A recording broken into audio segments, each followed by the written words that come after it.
CI శంకరయ్యపై BJP MLA Adinarayana Reddy మండిపడ్డారు. CM Chandrababu క్షమాపణలు చెప్పాలని డిమాండ్ చేస్తూ లీగల్ నోటీస్ పంపడం విడ్డూరంగా ఉందని అన్నారు. వివేకానంద హత్య కేసును తారుమారు చేసింది సీఐ శంకరయ్యే అని ఆదినారాయణ రెడ్డి ఆరోపించారు. సీఐ శంకరయ్య వెనకాల ఉన్నది వైసీపీ నేతలే అని చెప్పారు. శంకరయ్యను సర్వీస్ నుంచి తొలగించాలని డిమాండ్ చేశారు.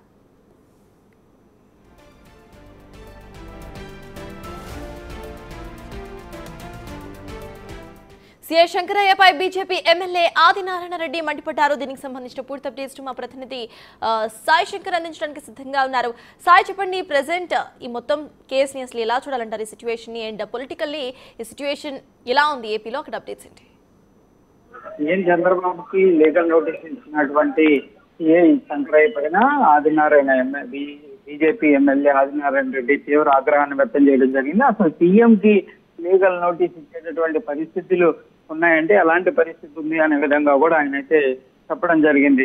కంపల్సరీగా సస్పెన్షన్ ని గత ప్రభుత్వంలో, అంటే గతంలో టీడీపీ గవర్నమెంట్ ఉన్నప్పుడు సస్పెన్షన్ గురైనటువంటి శంకరయ్య ఆ తర్వాత వైఎస్ఆర్సీపీ పార్టీ రాగానే వాళ్ళతో మిలాఖత్ అయ్యి ఆయన మళ్ళీ పోస్టింగ్ తెచ్చుకోవడం జరిగింది. ప్రస్తుతం ఆయనకి పోస్టింగ్ ఇవ్వకపోవడం వల్లే కావాలని చెప్పి ఇది ఒక బెదిరింపు ధోరణిలో వ్యవహరిస్తున్నారంటూ కూడా ఆదినారాయణ రెడ్డి అయితే చెప్పడం జరిగింది. కంపల్సరీగా సీఐ శంకరయ్య పైన అన్ని రకాలుగా చర్యలు తీసుకోవాలంటూ కూడా డీజీపీని అయితే కోరినటువంటి పరిస్థితి ఉంది.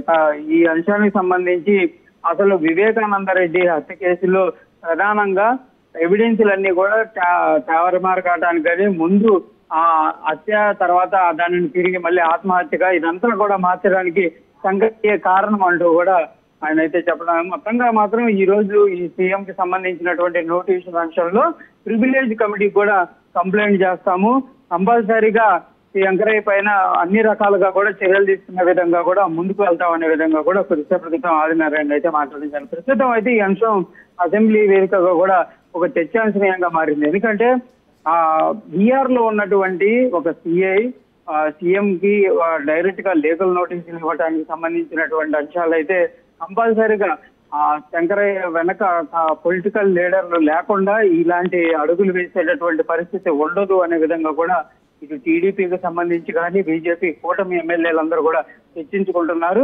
ఈ అంశంలో కంపల్సరీగా సీరియస్ గానే ముందుకు వెళ్లాలనే విధంగా కూడా అందరూ అయితే నిర్ణయం తీసుకుంటున్నటువంటి పరిస్థితి కనిపిస్తుంది. సార్, వాళ్ళతో కుమ్మక్కయ్యి మతలబు జరిగి అతను అప్రతిష్ట పాలై గౌరవ ముఖ్యమంత్రి గారిని అసెంబ్లీలో క్షమాపణ చెప్పాలంట. కారణం, గౌరవ ముఖ్యమంత్రి గారు, అయ్యా నువ్వు రక్తం అడుగులు కడుగుతాంటే నువ్వేం చేసినావు, ఇది కరెక్ట్ కాదు కదా అని అన్నందుకు ఆయన గౌరవ ముఖ్యమంత్రి గారు అసెంబ్లీలో చెప్పినాడు, బయట ఎలక్షన్ సభల్లో చెప్పినాడు, జనరల్ మీటింగ్లలో చెప్పినాడు, పత్రికా సమావేశాలు వచ్చినప్పుడు చెప్పడం జరిగింది. ఎన్నిసార్లు ఆయనకు పరువు ఉంటే కదా, పరువు ప్రతిష్ట పోయేదానికి శంకరయ్యకు పోలీసు వ్యవస్థకే భంగకరం చేసినాడు, సిస్టాన్ని బ్రేక్ చేసినాడు. మేము అడుగుతున్నాం మీ ద్వారా, ఇది డిపార్ట్మెంట్ డీజీ గారు వెంటనే అతని యాక్షన్ తీసుకోవాలా, ఉద్యోగం నుంచి తీసేయాలా. ఈ శంకరయ్య వాళ్ళతో కుమ్మక్కైనాడు సీ గారు, దీనిపైన ఖచ్చితంగా యాక్షన్ జరగాల. ఇది లోతైన సంఘటన, నీచమైన ఘటన. ఎవరితను ఏది ఏ రోజు ఒక మొదలపు తక్షణము యాక్షన్ జరగాలి పోలీస్ డిపార్ట్మెంటు. మేము అసెంబ్లీలో సైతం రైజ్ చేస్తాం.